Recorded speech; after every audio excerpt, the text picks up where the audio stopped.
Wah, pelayanan, konsep pelayanan dalam agama Hindu. Apa itu pelayanan? Mengenal kata pelayanan punike tidak jauh daripada Bila mana manusia itu bisa merasakan penderitaan orang itu, maka dia jadi itu artinya tanpa pamrih. Artinya tidak mengharapkan sebuah imbalan. Tidak mengharapkan sebuah imbalan. Ada sebuah pertanyaan seperti ini. Kita melakukan sebuah pelayanan kepada orang di sekitar kita. Jadi, mana yang lebih kita dahulukan? Apakah kita memberikan pelayanan kepada diri kita sendiri atau memberikan pelayanan kepada orang lain?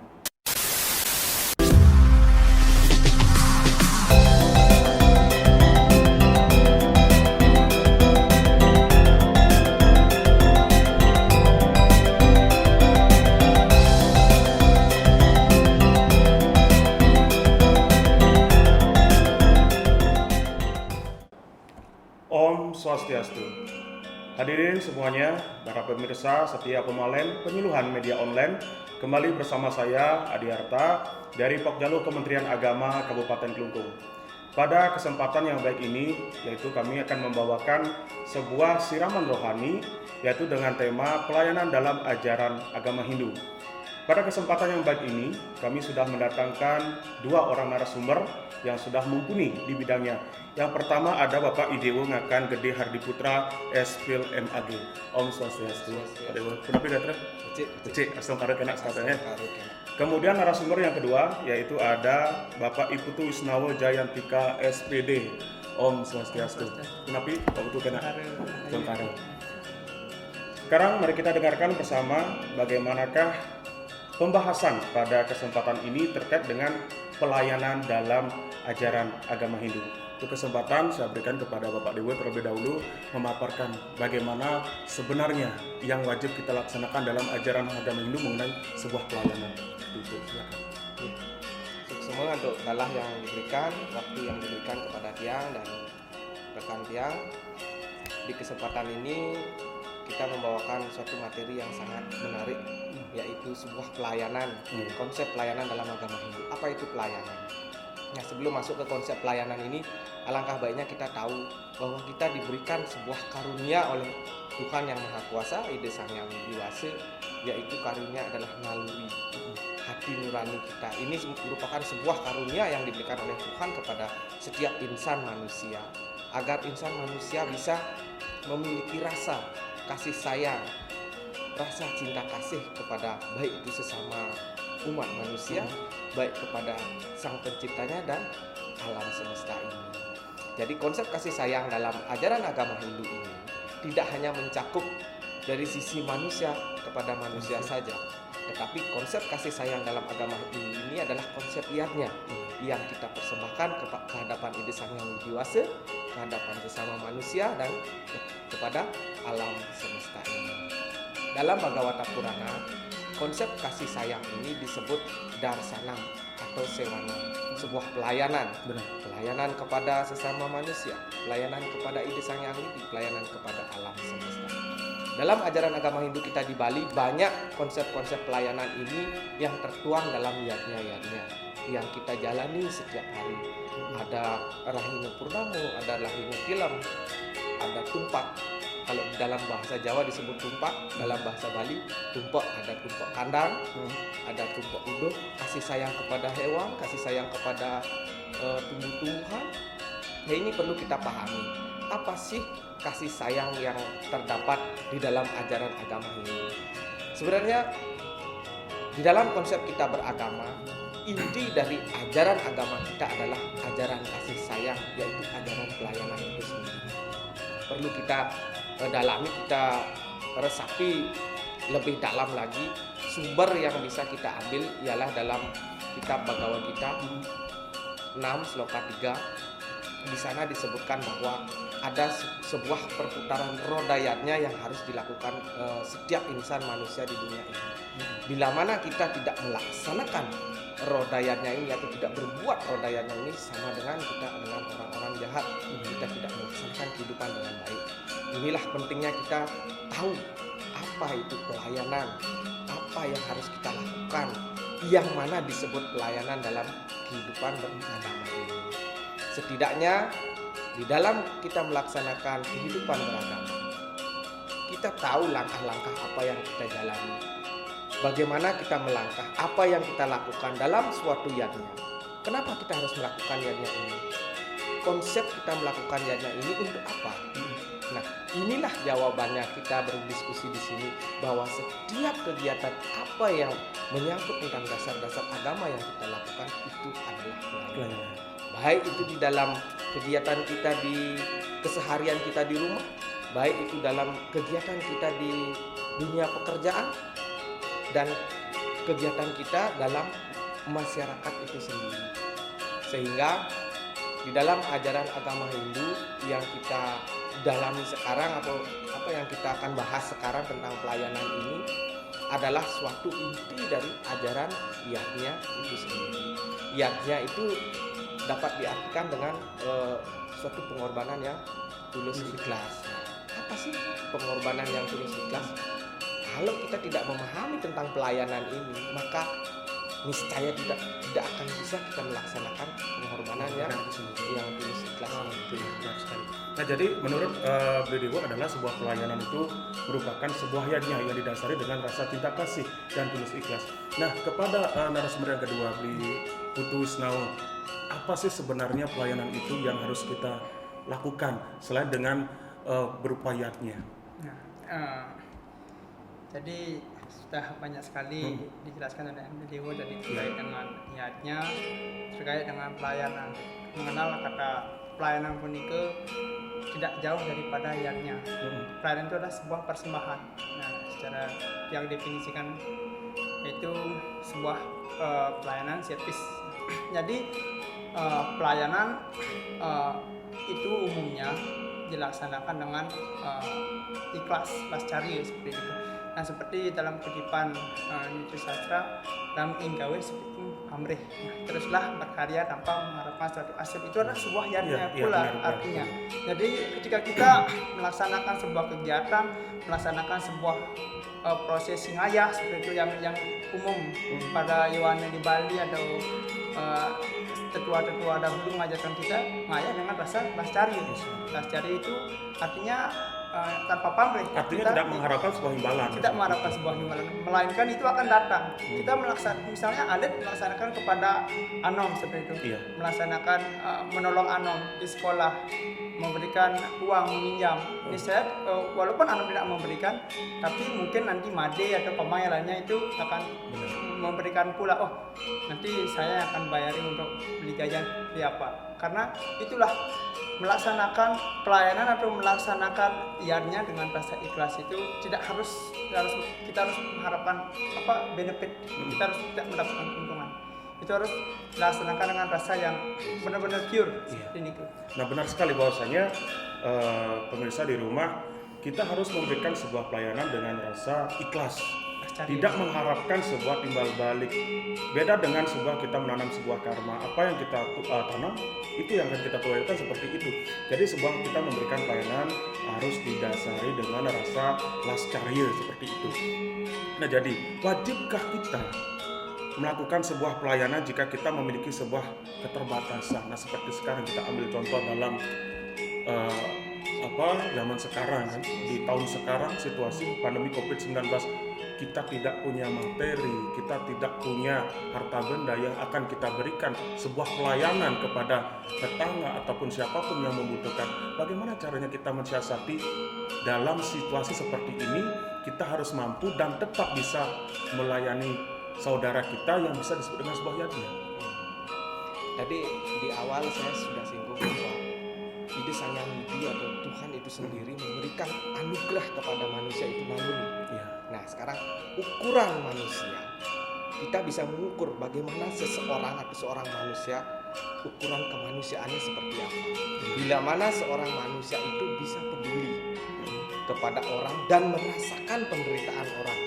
Bila mana manusia itu bisa merasakan penderitaan orang itu, maka niscaya dia akan ikut terjun untuk menyelesaikan permasalahan. Nah, dalam situasi sekarang di masa COVID-19 ini, jikalau kita sebagai manusia ingat, eling bahwa kita diberikan naluri kepada ide Sang Hyang Widi, maka dari itu kita akan peduli dengan kehidupan kita. Setelah kita peduli dengan kehidupan kita, kita akan tahu kehidupan di sekeliling kita. Zaman corona ini adalah kita berperang dengan yang tidak kelihatan, yaitu virus. Kita tidak tahu entah Bapak narasumber terkena COVID, entah saudara saya di sebelah terkena. Tetapi kalau kita sudah paham bahwa Ide Sang Hyang Widi memberikan kita naluri, yaitu kasih sayang itu sendiri, kita peduli, kita ikut bekerja keras dalam menyelesaikan satu. Sebelum kita bertemu, jelas kita sudah menjaga kesehatan kita. Seperti kita di sini duduk ada hand sanitizer, itu sudah menjaga, itu sebuah pelayanan bahwa kita peduli, kita ini sayang kepada diri kita, sayang kepada sesama. Ini melakukan wujud pencegahan. Ya, melakukan sebuah pencegahan. Ini merupakan wujud dari pelayanan itu sendiri. Yang kedua, bila mana suatu pemerintahan kita berada di negara Kesatuan Republik Indonesia, patutlah kita mengikuti segala aturan yang diberikan oleh pemerintah. Tujuan pemerintah memberikan aturan kepada kita tidak mungkin akan membuat masyarakat itu menderita. Pastinya para pemimpin kita tahu bahwa situasi kita seperti apa sekarang. Bila mana kita diberikan suatu petunjuk oleh pemerintah, seperti contohnya kita harus menjaga protokol kesehatan, mencuci tangan, menjaga jarak. Nah, ini kita harus lakukan. Kalau kita tidak melakukannya, nah itu seperti yang saya katakan tadi, bahwa manusia tidak melaksanakan roda yatnya, maka dia sama dengan penjahat itu sendiri. Kita harus menjaga, sama-sama menjaga, karena kita diberikan naluri. Naluri ini adalah kasih sayang itu sendiri. Nah, jadi ini sangat menarik sekali. Ada sebuah pertanyaan seperti ini. Kita melakukan sebuah pelayanan kepada orang di sekitar kita. Jadi, mana yang lebih kita dahulukan? Apakah kita memberikan pelayanan kepada diri kita sendiri atau memberikan pelayanan kepada orang lain? Dari inti pemaparan saya tadi, kalau kita sudah menyadari, intinya adalah sadar kita bahwa diberikan karunia oleh Tuhan adalah namanya. Kita sadar bahwa diri kita hidup di dunia ini dengan keterbatasan diri. Kita sudah sadar. Dari sana tumbuhlah rasa untuk membantu orang lain. Bila mana kita membantu orang lain sama dengan niatnya yang kita persembahkan kepada manusia, kita akan mendapatkan backbacknya, timbul baliknya, entah dalam karma, entah orang lain yang akan membantu kita, karena kita yakin keberadaan Tuhan itu sendiri, Ide Sang Hyang Widi itu sendiri. Itu menurut saya. Nah, jadi itu tadi sebuah ulasan kita memberikan sebuah pelayanan kepada saudara kita yang memang benar-benar membutuhkan, dan juga tidak lupa melayani diri sendiri. Bahwasanya jika kita merasa sudah mampu, kita merasa sadar, memiliki bekal atau memiliki sebuah kelebihan untuk membantu orang lain, kenapa tidak? Dan seperti itu. Nah, kepada Liputu, kita selaku masyarakat, kemudian ada masyarakat yang memang bekerja di sebuah kepemerintahan. Itu kan sudah merupakan sebuah kewajiban karena mereka itu dibayar. Jika sebuah pelayanan yang mereka berikan, apakah bisa disebut dengan niatnya? Karena sudah ada istilah timbal balik, adanya sebuah pembayaran dari hak yang ia lakukan. Jika seperti itu dikatakan dalam sebuah sistem ya, karena sistem di dalam pemerintahan itu pasti ada sebuah sistem. Sistem yang mengatur daripada stafnya, daripada karyawannya itu. Nah, jikalau bagaimana kita bisa merasakan yang namanya sistem, pasti ada pemimpinan, pasti ada organisasi di sana dalam sebuah sistem itu. Jadi kita harus seorang pemimpin hendaknya harus legowo, terus tekuri handayani dalam dijelaskan dalam kota maning di dalam Wiki Sastra, yaitu sifat-sifat pemimpin itu harus bisa mengayomi, harus mendukung dari belakang, dan harus merasakan daripada bawahannya, harus bisa mengayomi seperti itu. Nah, bagaimanakah pelayanan seorang pemimpin kepada stafnya atau karyawannya yang benar, yang sesuai dengan pelayanan secara real atau secara kascari seperti itu. Nah, jadi pelayanan itu harus memiliki seperti yang dijelaskan surat yang beliau harus mempunyai naluri. ini harus bisa merasakan dulu bagaimana sih daripada karyawan apa sih yang dirasakan, seperti apa sih kondisi di lapangan seperti itu. Nah, karena kita di penyuluh ya, kita bekerja di Pokjarlo, kita di lapangan. Karena mungkin yang dari yang indoor tidak bisa merasakan bagaimana sih rasanya di lapangan seperti itu, bagaimana sih panasnya, bagaimana sih dinginnya, bagaimana sih sejuknya, itu mungkin harus bisa dirasakan seperti ini. Nah, maka dari itu seorang pemimpin harus memiliki seorang pelayan. Pemimpin itu sama dengan pelayan yang konotasinya di atas seperti itu, terus bisa merasakan dan mengayomi daripada bawahan karyawan-karyawannya itu. Sangat menarik sebenarnya.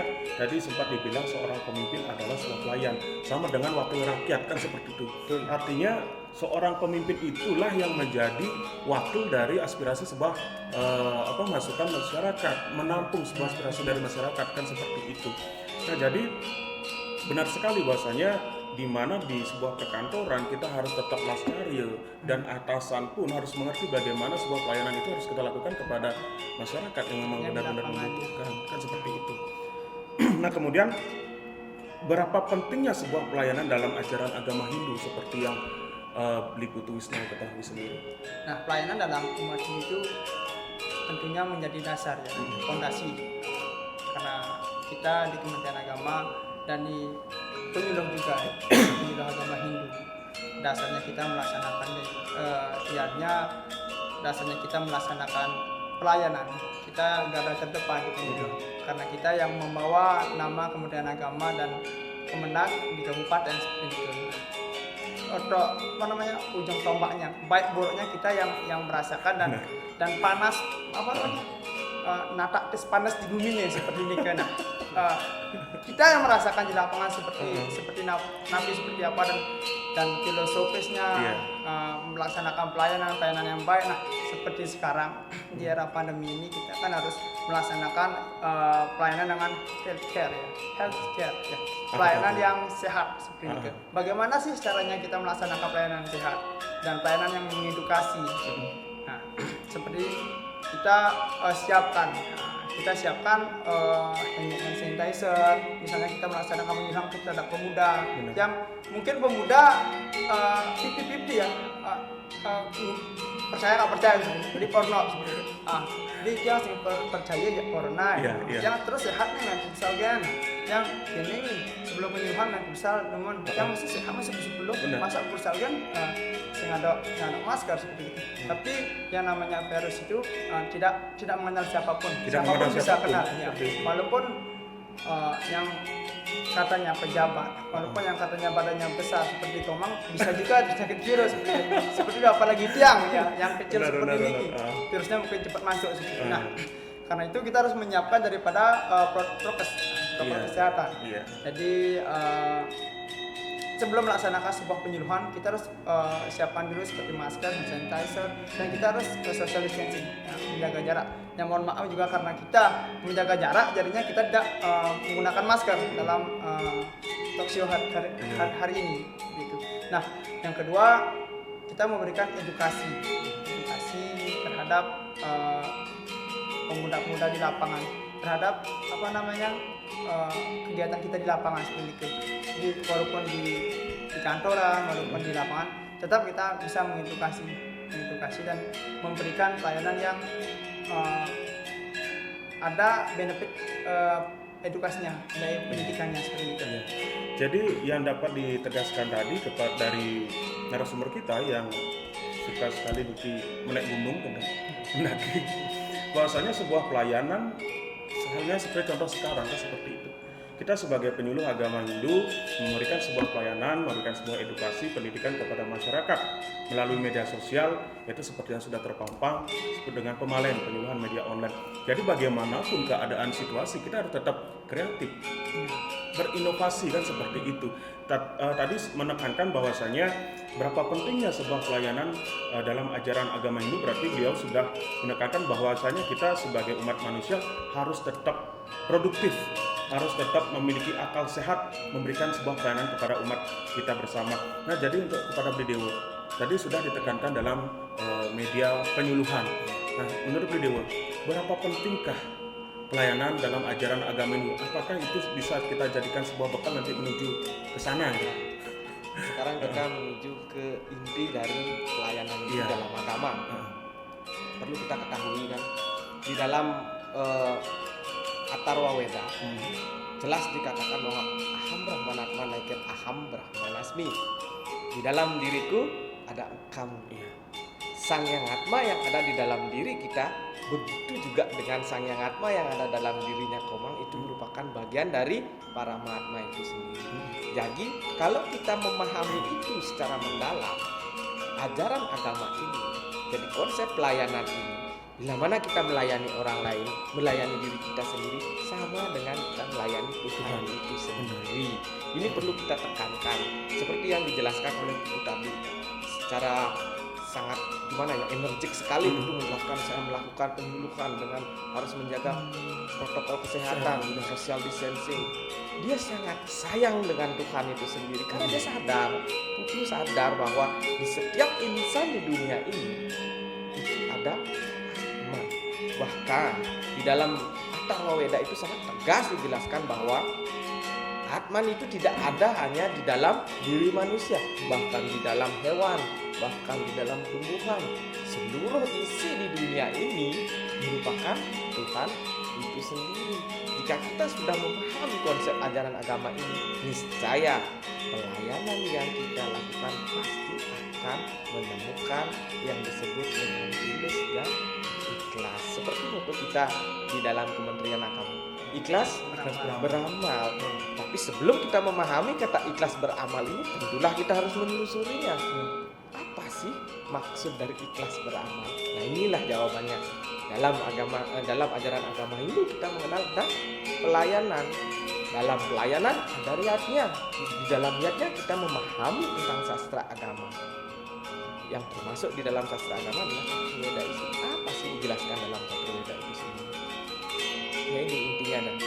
Diriku adalah diri. Alam semesta ini adalah bagian dari diri. Nah, inilah yang saya sebut karunia yang diberikan oleh Ide Sang Hyang Widi kepada setiap insan manusia yang disebut naluri kasih sayang. Sayang sesama umat manusia, kasih sayang kepada Ide Sang Hyang Widi yang memberikan kita kehidupan, begitu juga kasih sayang kepada alam semesta ini. Tetapi kita sebagai insan beragama yang taat akan agama, tentulah kita harus pahami. Begitu gampangnya kita mengatakan bahwa kita harus seperti ini, kita harus seperti ini. Apa yang langkah-langkah yang harus kita lakukan untuk bisa mencapai itu? Pertama, tentunya kita sudah paham nggak tentang Trikaya Parisudo? Berpikir, berkata, berdoa. Bisa nggak kita menjaga itu? Sebelum kita bisa menjaga itu, jangan harap. Artinya mulai dari diri sendiri kan? Iya, jangan harap untuk bisa melakukan pelayanan. Begitu juga dengan Catur Paramita, begitu juga dengan Trimalu yang ada dalam diri manusia. Kekotoran pikiran kita bisa nggak kita mengendalikan? Perkataan kita bisa nggak kita mengendalikan? Karena apa? Di dalam kehidupan ini, pada saat kita menjalani pelayanan, tidak semulus apa yang kita harapkan. Ada kalanya kita bertemu dengan orang yang temperamen. Begitu kita bertanya dengan lemah lembut, Bapak, bagaimana? Saya tidak perlu Anda. Nah, itu bagaimana Anda menyikapinya? Kalau Anda bisa bersikap sama seperti dia, berarti Anda tidak bisa menjadi pelayan. Begitu pemahamannya. Nah, jadi tadi sempat Bli Dewo menyampaikan bahwasanya kita melayani orang lain, melayani lingkungan, melayani diri sendiri, sama juga kita melayani Tuhan itu sendiri. Nah, jadi dengan cara apa kita melayani diri kita sendiri agar tercapainya sebuah pelayanan kepada Tuhan Yang Maha Kuasa? Karena di dalam diri kita seperti yang sampaikan tadi ada percikan terkecil itu Atma, kan seperti itu. Bagaimana caranya kita melayani diri kita sendiri agar Tuhan itu merasa terlayani? Satu contoh, kita terlahir di dunia ini, tentunya kita terlahir mempunyai tanggal, hari. Dalam agama Hindu kita di Bali disebut Paweton. Nah, kalau kita ingat tentang Paweton, mas kita lahir Hari lahir dunia kita. kita akan melaksanakan yadnya. Yadnya dalam bentuk banten. Nah ini wujud kasih sayang kita kepada Tuhan. Ya Tuhan, terima kasih Engkau telah memberikanku kehidupan di dunia ini. Aku wujudkan dengan banten ini bahwa aku sadar dalam diriku ini ada Engkau, ada diri dia Tuhan. Seperti itu Komang. Salah satunya bentuk dengan yadnya. Lihatnya dengan kalau kepada alam, ya jelas kita sudah memiliki hari-hari raya yang sangat-sangat penting, Pak. Umpek kandang, umpek uduh, dan masih banyak tumpuk-tumpuk lainnya.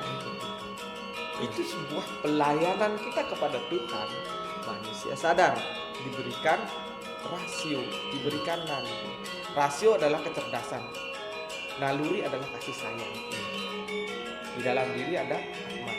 Rasio adalah pikiran. Seperti halnya yang kita lakukan sekarang ini, kita tidak bisa sering bertemu dengan masyarakat. Bagaimana kita melakukan pelayanan? Maka kita menggunakan rasio kita. Bagaimana kalau kita melakukan pelayanan dengan media online? Ya ini pelayanan kepada Tuhan. Apa yang kita lakukan ini adalah yadnya. Gitu Bang. Iya benar sekali. Nah tadi juga terus saya dengar bahwasanya kita memberikan sebuah pelayanan kepada orang yang tidak membutuhkan. Apakah bisa kita bilang sebuah pelayanan itu atau yadnya yang kita lakukan itu bisa kita bilang sebagai yadnya yang sia-sia? Karena orang yang tidak membutuhkan pelayanan itu seperti itu. Kalau kita ingat dengan konsep tulus dan ikhlas, sekalipun orang itu tidak membutuhkan, tetapi dalam diri kita sudah tumbuh rasa tulus dan ikhlas. Ikhlas beramal. Tulus dan ikhlas itu maka tidak ada yang sia-sia dalam melakukan pelayanan. Sekalipun orang itu tidak membutuhkan pelayanan, tetapi kita layani. Dia mengatakan, saya tidak butuh pelayanan Anda. Kita yang melaksanakannya dengan tulus, tidak ada rasa marah walaupun kita dinyek, walaupun kita ditolak. Itu sama dengan Iya. karena kita yang merasakannya. Nah tadi kan ruang lingkupnya hanya sebatas tentang diri kita di dalam ajaran agama Hindu kan seperti itu. Jika kita melakukan sebuah pelayanan terhadap umat lain, seperti itu, melakukan pelayanan terhadap umat lain yang belum tentu bisa menerima pelayanan sesuai dengan ajaran kita, namun kita memiliki yang Dewa sampaikan naluri, rasa saling memiliki seperti itu. Bagaimana caranya kita meyakinkan pelayanan kita terhadap umat lain jika itu tulus dan ikhlas kita berikan pelayanan? Pertanyaan yang sangat menarik. Suatu hari saya melihat sebuah berita, ada suatu bencana yang tsunami di suatu daerah di Indonesia, itu di Aceh dan di Yogyakarta. Masih ingatkah kita? Dia sudah lampau. Di sana tidak ada lagi agama, Mas. Iya. Yang ada hanya manusia, kasih sayangnya kepada manusia. Di sini adalah wujud kita menerapkan ajaran agama masing-masing, pasti memberikan suatu pemahaman tentang rasa kasih sayang. Jadi tidak hanya kepada sesama agamanya saja. Wujudnya, bagaimana kita mewujudkan itu, yaitu contoh. Tuhan yang Maha Kuasa memberikan suatu contoh kepada kita dengan bencana. Apakah kita harus bertanya kepada orang yang di sana, apakah Anda beragama ini? Tentunya tidak. Iya. Kalau kita sudah lihat dia menderita, terluka, patah tulang, pasti kita akan, naluri kita pasti akan tumbuh untuk menolong. Itu Man. Benar sekali. Bagaimana Mas? Artinya kita tidak lagi memandang ras, suku dan agama. Ya, Jika contoh tadi seperti terjadi sebuah bencana. bencana alam, tsunami baik yang dan sebagainya, rasa naluri, rasa kasih sayang, empati kita akan muncul. Tidak ada lagi seperti yang Dewa sampaikan, agamamu apa, sukumu apa. Tidak akan ada timbul pertanyaan-pertanyaan seperti itu. Nah jadi kepada Biputu Wisnau, berapa besar sebuah pelayanan yang wajib kita lakukan, ataupun apakah sebuah pelayanan itu akan kita catat atau kita takar? Apakah pelayanan itu perlu kita ingat sehingga timbulnya rasa ego? Saya sudah melakukan sebuah pelayanan, saya melakukan sebuah pertolongan. Nah seperti itu, apakah perlu kita ingat, apakah perlu kita catat seperti itu? Ibarat kita tadi sebuah cerita yang sangat menarik dari BDW ya. Apakah kita menyakiti alam, kita membuang sampah sembarangan? Iya, itu contoh kecilnya. Kita menebang pohon sembarangan. Apakah pohon itu rasa sakit? Jangan. Apakah teriak? Pohon itu tidak. Tidak. Kita buang sampah sembarangan. di tanah, di sungai, apakah air itu dan got itu mengatakan sesuatu? Tidak. Tapi dia bisa menjawab longsor, banjir, tsunami, dan dan abrasi seperti itu. Nah, itu contoh realnya daripada kita melaksanakan sebuah giatnya. Apakah perlu kita catat? Tidak. Kita meniru konsep daripada reke alam, reta kemala. Karena kita harus belajar daripada alam itu sendiri. Karena kita hidup tanpa adanya alam, tanpa adanya dukungan, tanpa adanya material yang ada di alam ini, kita tidak akan bisa hidup dengan sehat, tidak akan bisa hidup dengan damai seperti itu. Karena hampir 75% kehidupan kita dari alam itu sendiri. Nah, ada dalam kutipan Weda, Rama Mirwihite, Rama Dia Utara Kita, Antariksam Yacu Hitam. Nah, Tuhan menciptakan alam semesta ini dan mengatur semua dari titik pusat dan merotasi semua. Nah, ketika kita menyakiti alam, bukan daripada reta itu sendiri seperti itu. Nah, jadi maka dari itu ada sebuah sloka ya, dari senior saya, ketika ikan terakhir sudah dikail, pohon terakhir sudah ditebang, maka uang di tangan tidak ada artinya. Nah, ketika pohon itu sudah tidak ada dan air terakhir sudah dikuras, maka berapapun Anda punya uang dengan kekayaan apapun, ketika sudah terjadi bencana tsunami, apa yang akan terjadi? Kita tidak bisa hidup berdampingan lagi dengan harmonis. Jadi kita harus sadar dengan alam di sekitar kita. Nah, jadi sangat menarik ini. Kita sering sekali melakukan buang sampah sembarangan, kemudian menebang pohon. Nah, seperti yang terjadi pada era sekarang, kita terlalu sering melakukan sebuah pelayanan kepada diri kita sendiri, membangun sebuah fasilitas, menunjang sebuah kegiatan kita sebagai manusia. Benar sekali. Tapi kita lupa, kita membangun sebuah fasilitas, kita akan menebang pohon, kita akan merubah sebuah lahan pertanian. Apakah itu bisa kita jadikan bahwasanya kita tidak melakukan sebuah pelayanan kepada lingkungan? Karena kita mementingkan diri sendiri. Nah, disitulah seperti Satkerti ya, yang ada program dari pemerintah Bali. Nah, namun Satkerti itu ya kita sebagai generasi muda dan sebagai penyuluh juga di lapangan, kita harus memperhatikan daripada warna kerti dan daripada isi daripada Satkerti itu. Jadi kita memperhatikan alam di sekitar, kita memperhatikan sungai, air dan alam sendiri, dan kita antara sesama juga. Jika ada terdampak, ya kita harus melaksanakan tindakan. Jika memang itu mencemari lingkungan, tidak baik untuk kehidupan nanti, untuk habitat seperti tumbuh-tumbuhan, seperti hewan, seperti antar sesama juga. Karena dampak dari industri kan ada banyak industri seperti di daerah perkotaan seperti itu. Nah, jadi seperti itu kita harus peka, kita harus cepat bertindak seperti itu dan membuat penanggulangan. Karena kita hidup dengan udara yang sehat pula, dengan makanan yang higienis pula. Seperti contohnya di daerah pesisir kita kan makan ikan juga. Karena penelitian kemarin menyatakan ikan di daerah pesisir Indonesia itu sudah terindikasi daripada plastik. Ya. Itu dalam dokumenter yang pernah saya tonton. Jadi ikan-ikan itu sudah mengonsumsi plastik, ya, dan diteliti ada di sana di organnya itu memang plastik, terdapat plastik itu yang dimakan. Dan itu juga kembali ke kita, seperti dalam istilah Bali karmopale. Ya, kita kembali memakan realnya, itu realnya. Kita membuang tanpa tidak sadar, mungkin seperti botol rokok. Kita jalan di pantai tidak sadar, mungkin kita buang. Makan makanan cemilan, kita buang plastik. Terus setelah itu hari berikutnya kita mungkin makan di warung lalapan ikan seperti apa, dan ikan laut mungkin tidak langsung ikan itu sudah tercemari oleh plastik. Berarti kita harus melakukan sebuah timbal balik. Setelah kita melakukan sebuah pemotongan, paling tidak kita menanam pohon lagi, kan seperti itu. Nah, kepada Abdi Dewo tadi sempat menyinggung masalah karmopale. dan seperti itu. Kita melakukan sebuah pelayanan. Anggaplah generasi kita sekarang di Dewa, kemudian di Tutu, melakukan sebuah pelayanan kepada umat, melakukan pelayanan kepada saudara-saudara kita. Apakah nantinya itu bisa kita wariskan kepada anak cucu kita dengan adanya hukum karma pala itu sendiri? Tentu saja tidak. Artinya bukan karma pala itu bukan warisan. Kita yang karma pala biar kita paham. Karma pala itu adalah perbuatan kita sendiri, tindakan yang kita lakukan. Jadi pelakunya adalah kita, bukan anak kita. Tapi bukan di orang masyarakat, mohon maaf, di masyarakat sering sekali terdengar seperti itu. Sekarang orang tuanya yang melakukan sebuah kejahatan, bisa jadi nanti keturunannya bisa mendapatkan seperti itu. Menurut saya itu sebuah ejaan, sebuah ejaan kepada orang yang lagi menderita. Ingat konsep kita tadi dari awal kita berbicara.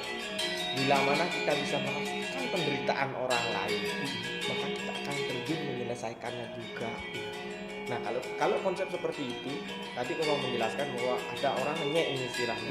Bapaknya berbuat jahat, sekarang anaknya dibilang penjahat juga. Kan itu jadinya kalau karma pala.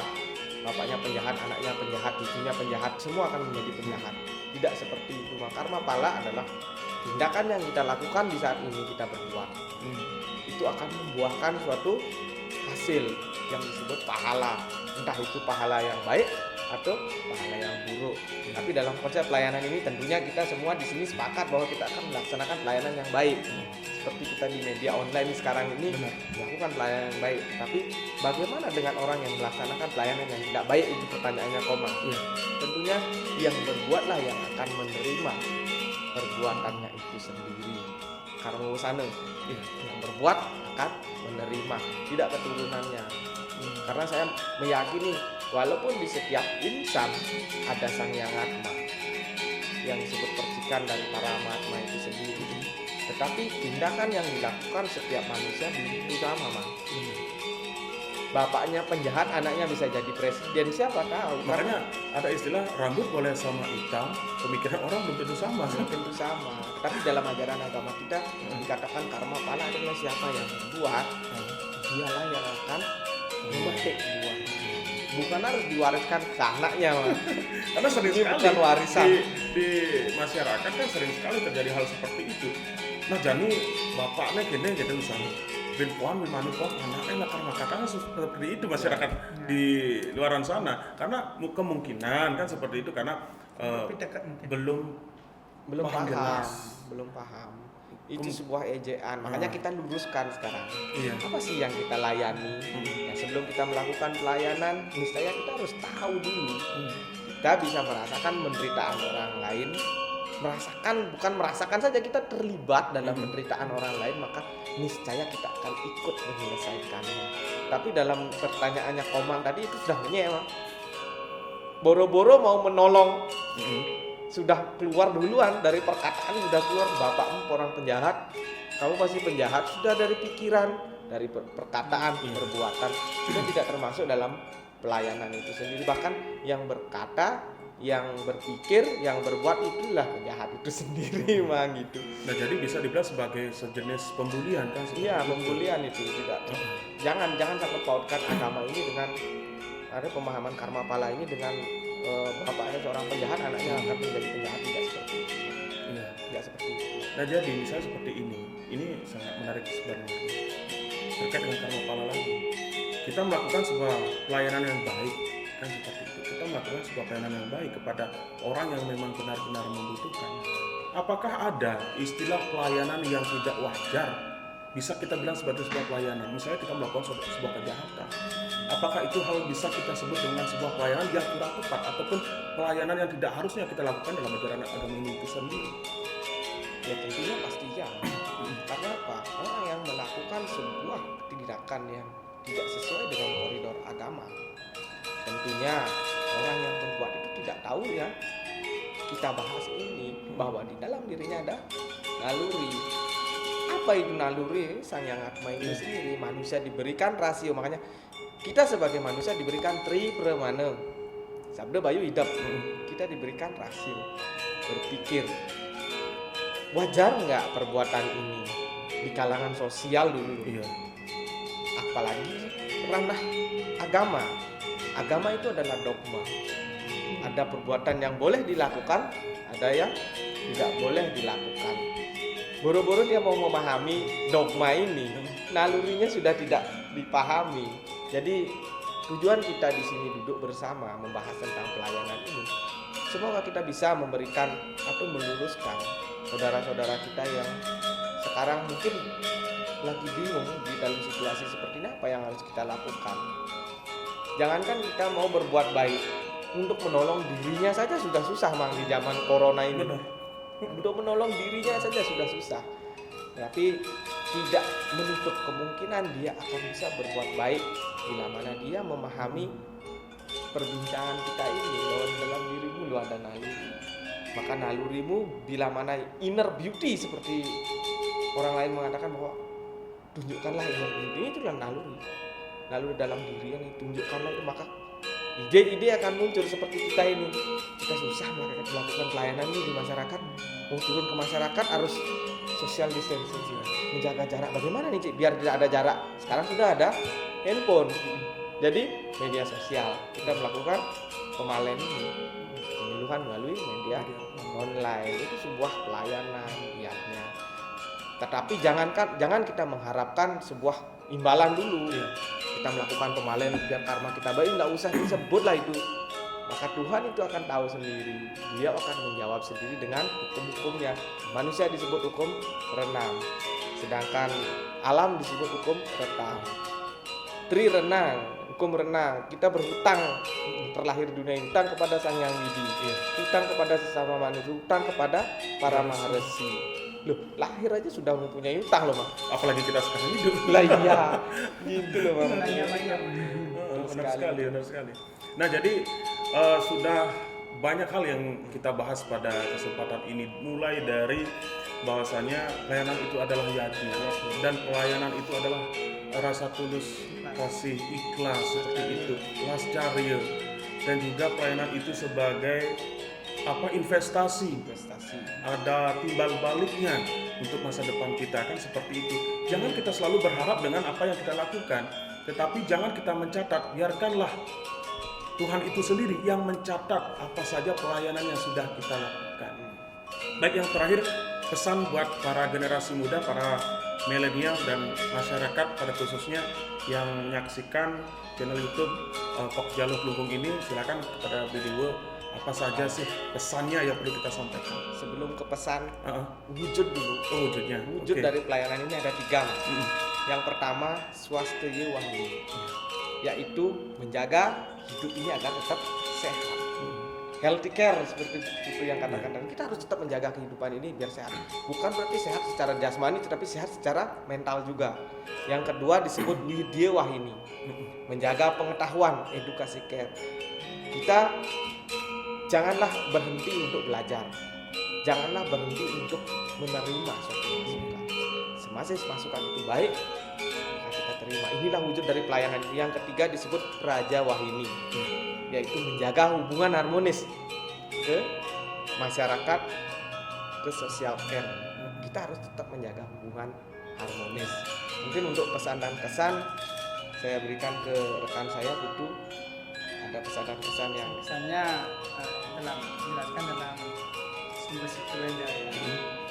Papanya upekara, punyanya para pidana, melayani dengan setulus hati, niscaya mendapatkan sebuah dunia.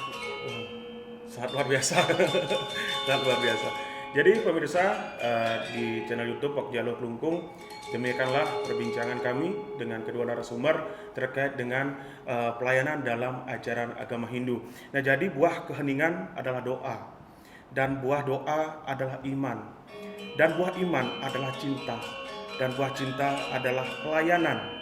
Buah pelayanan adalah damai. Maka dari itu, layanilah dirimu sendiri dan layani orang lain dengan setulus hati agar terciptanya sebuah kedamaian. Jadi demikian yang bisa saya sampaikan dalam kesempatan yang baik ini. Jadi saya menitip pesan kepada seluruh masyarakat dan seluruh para milenial, generasi muda, marilah kita tetap melakukan sebuah pelayanan dengan didasari tulus dan ikhlas. Dan jangan lupa ingat like, share, dan subscribe channel YouTube Pok Jaluk Kabupaten Klungkung. Untuk kata kita akhiri dengan para mesanti. Om Santi Santi Santi Om. Salam Gema Santi. Damai.